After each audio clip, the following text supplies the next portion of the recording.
My name is Ennis Phillips Jr., E-N-N-I-S, but everybody calls me Phil.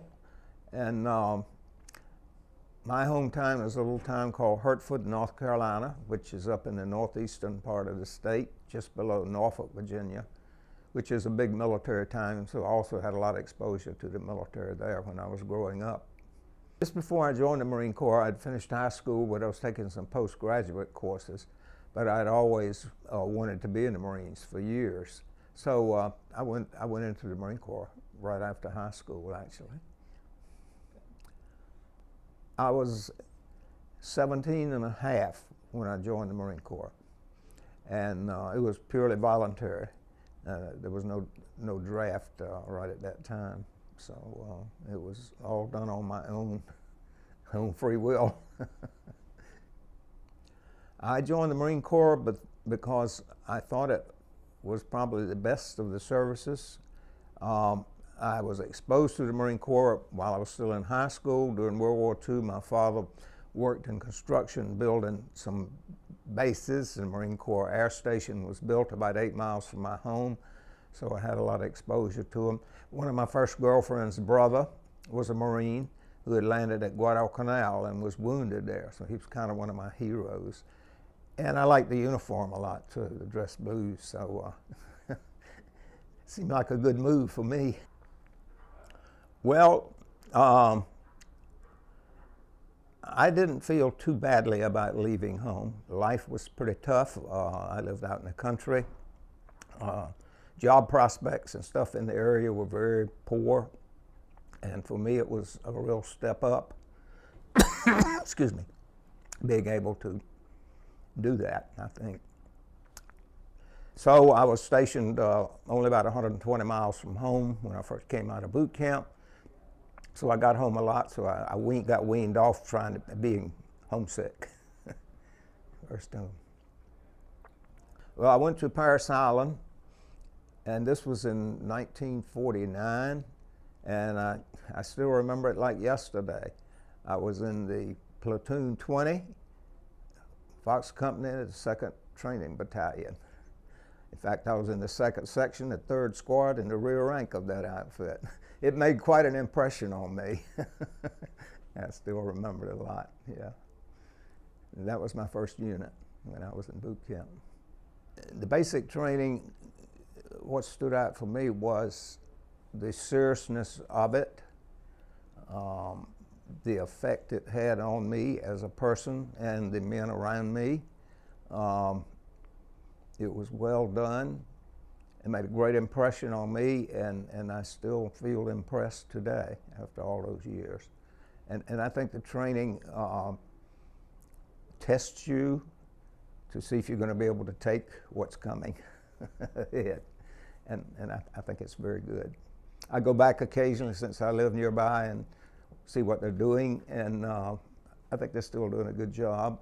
I am starting to go about once a month and speaking to recruits in the week that they graduate. They're using, the Marine Corps thought some of us old retirees could give the young guys some good pointers and tell them something about our careers and what motivated and helped us. So I'm going to do that and see if I can contribute something to it. I spent about 15 years in an MOS called 7041, which is aviation operations. So I was the operations chief of that squadron. The operations departments published flight schedules, administer training, and anything dealing with the operations of the squadron is done. It's very interesting, you know, really what's going on in the squadron, you know. So I did that as in squadrons, fighter squadrons, helicopter squadrons, different units, and air group headquarters, and then wing at Air Wing headquarters, and Fleet Marine Force headquarters in that job. About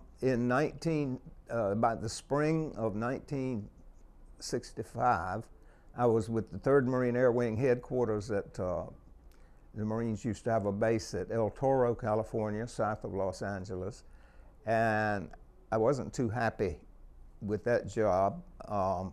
And I got interested in helicopters because I filled in as a gunnery sergeant for the helicopter officer when he had appendicitis, who was making commitments and assignments. And so I got very interested in helicopters, and I requested a transfer over to 364, which was at Santa Ana, about 4 miles from El Toro. And I was assigned as operations chief of the Purple Foxes. So I was there, and shortly thereafter we packed up and headed for Vietnam. I was a gunnery sergeant when we left California to go to Vietnam. Well, the living conditions were, as I said before, very basic. We did not land where there was already an existing camp. Excuse me. It was jungle. We built the camp ourselves. They told us no CBs or engineers were available to build a camp for us. So between flying, we got detailed to help build the camp. And in the beginning, we slept on the ground, and then we got some old tents, which I mentioned before, that were okay if it wasn't raining. As long as it didn't rain, you were okay. But if it rains, you might get wet inside the tents. And we put the tents up ourselves. And then we scrounged some matting to put inside the tents. So we would, up on that, when the monsoon rains came, the water got kind of deep flowing through the tents. So if you had the matting, your feet would be up off of them. I remember one night in the monsoon, the first sergeant and I were in the same tent, and the flap in the top blew out, and the water was running in the bottom. And it was a good thing I was a short guy. I could get up on the cot and put my sea bag on the foot, put the poncho over me. So I don't know what the long-legged guys did, but I was able to get all of me and my sea bag on the cot. And I called out to the first sergeant. I said, "Doesn't get any better than this, does it?" So it was pretty tough. And our camp never got improved too much for the whole time that I was there. Not very much at all. How it was in combat operations. We had the helicopters, and the crew chief sitting in the door had an M60 machine gun, and he was authorized to carry a .45. And the pilot sitting up front only were authorized to carry 38 pistols, which was just like having a BB gun.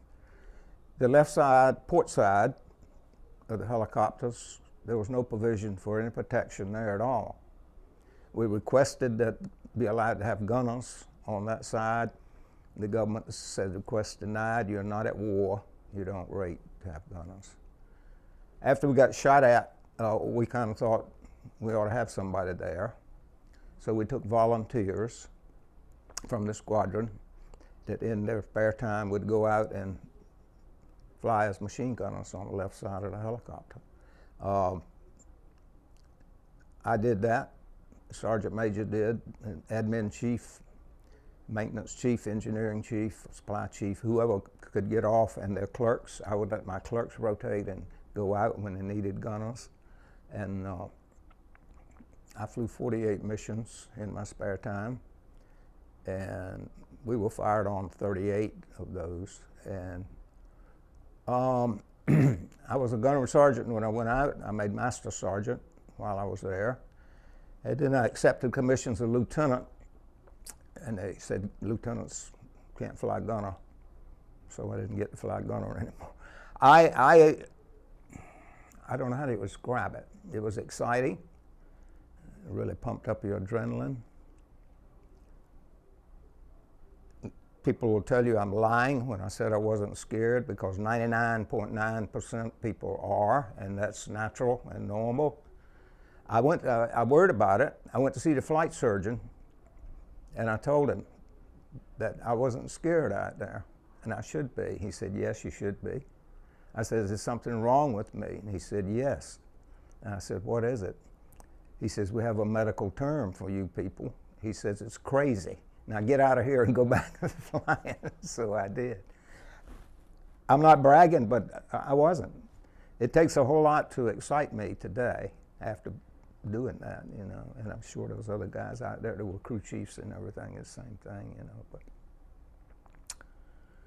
it was exciting, and I don't know if that's a good term for combat to say you were excited about it, but I was. So maybe I was meant to do that. I don't know. We flew day and night. The squadron flew about 1,000 hours a month. I had a crew on in the day, and I had a night crew because we did night flying, and at night the flight schedules and everything were published for the following day. So we were there every day. Somebody was there every day. We were living in old tents left over from World War II and some left over from Korea. And half the battle was maintaining yourself, living in those old tents when it was raining or whatever. And we had no shower facilities, so we walked out in the South China Sea with our clothes on to get a little crud off. And we ate a lot of sea rations in the beginning because we just didn't have the supplies and the facility to get us food. You know, the first food we have was alternated French onion soup one day and split pea soup the next, and some bread, and some water, and some bad coffee for a long time of that. And guys were even happy to get sea rations after eating that. They thought the sea rations were better. So it was pretty basic living, you know, shaving out of your helmet in cold water. We had a very strict air group commander who didn't care that we were in combat. We shaved every day. We wore our helmets and vests and weapons everywhere. We never allowed any Vietnamese inside our camp. Our camp was never attacked the whole time we were there. And sometimes I worked in defense of the camp perimeter, and we periodically changed the locations of all the pillboxes and machine gun positions so nobody could ever get a pattern on where they were. So it was basic living, I guess you would say. Didn't hurt me, I don't think. Communicating with my folks at home in the beginning was by letter because we were way out in the country and they didn't have phones. And of course you didn't have the computers and everything you've got today. So the only contact was by letter for a long time. For the first 2 or 3 years I was in the Marine Corps. It was by letter. The happiest time, as I mentioned earlier, I went out as a gunnery sergeant. I was promoted to master sergeant, and then I took a commission as an officer, and I was pretty happy, pretty proud about that. In fact, the promotions were, it's not nice to say, but during wars, promotions are faster because there are casualties and they need replacements. After I got commissioned to lieutenant, my warrant came in for master gunnery sergeant on top of that, so I was pretty happy along about that time, I think, then. Saddest, we lost about eight people, I think, in my squadron. There were sad times when those guys lost their lives. It was sad.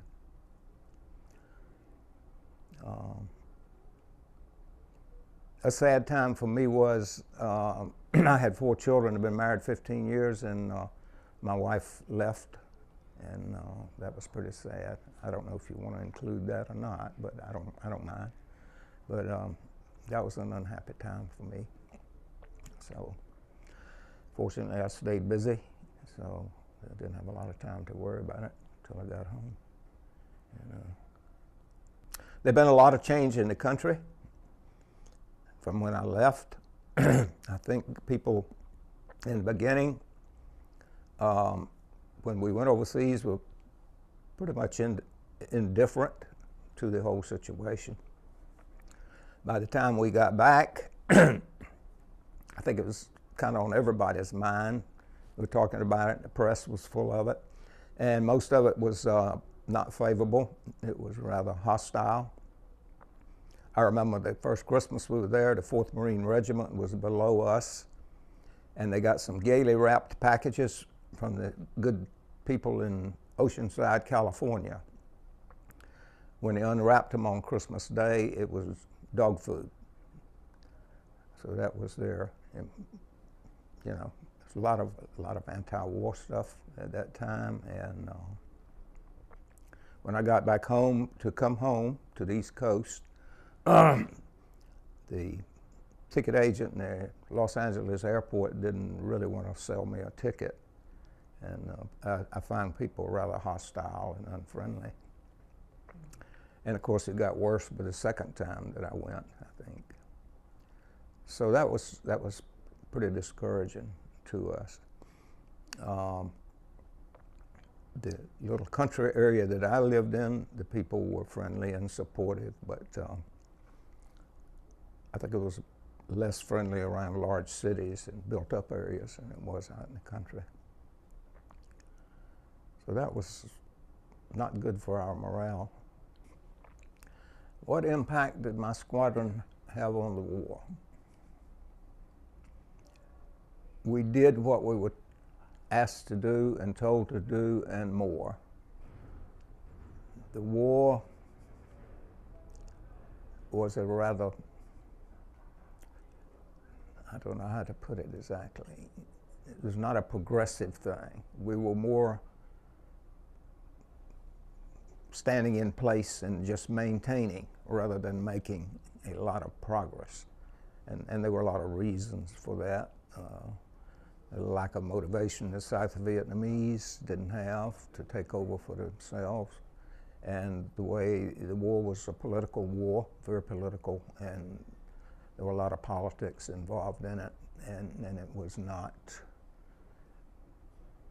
not propagated to be a progressive winning thing. We were hoping to outlast them, but there are no people in the world that have greater patience than Orientals. So, in fact, we captured a high-ranking North Vietnamese general. He said, we fought the French when they ruled us, and they left, and we fought the Japanese when they were here, and we fought the French when they came back, and they're all gone. And he said, we'll fight you until you go. My experiences in Vietnam affected the rest of my life. It made me more of a realist. My wife sometimes jokes and says, I think you're a pessimist. And I said, no, I'm not. I'm a realist. I see things as they are. And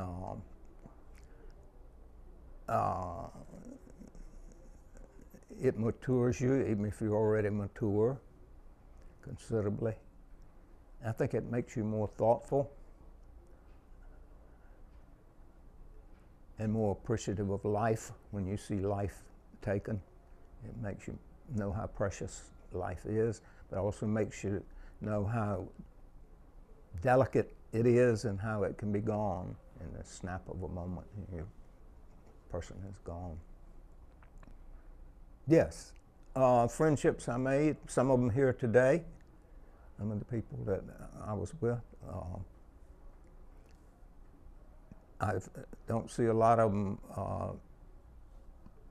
on a regular basis because they're so scattered, and a lot of them, and the people in that squadron when I was in it were all, lived on the West Coast. That was their home, somewhere out west normally.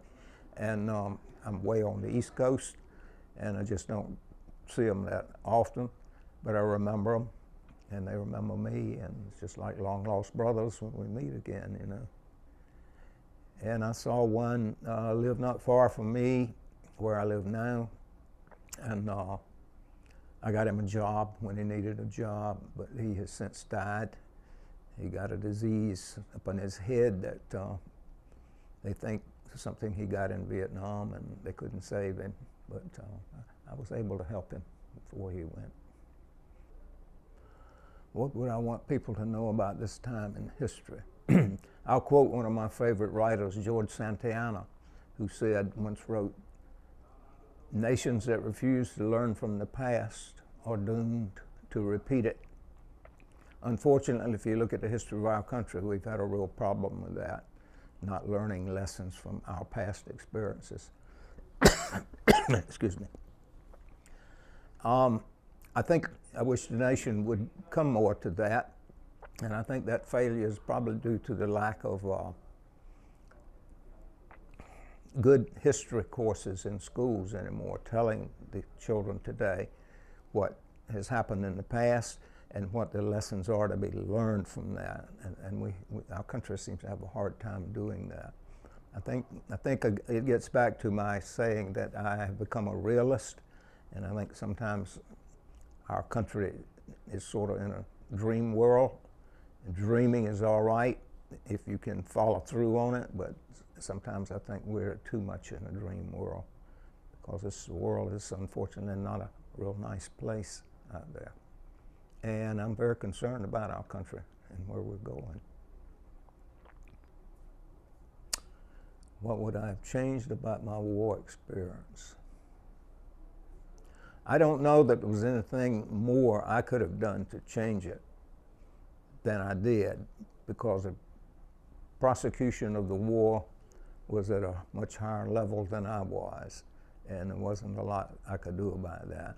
I think I did the very best I could, and the men that are here today and the ones that are not here did an outstanding job and did a fine job with what we had to do with and what we were told to do.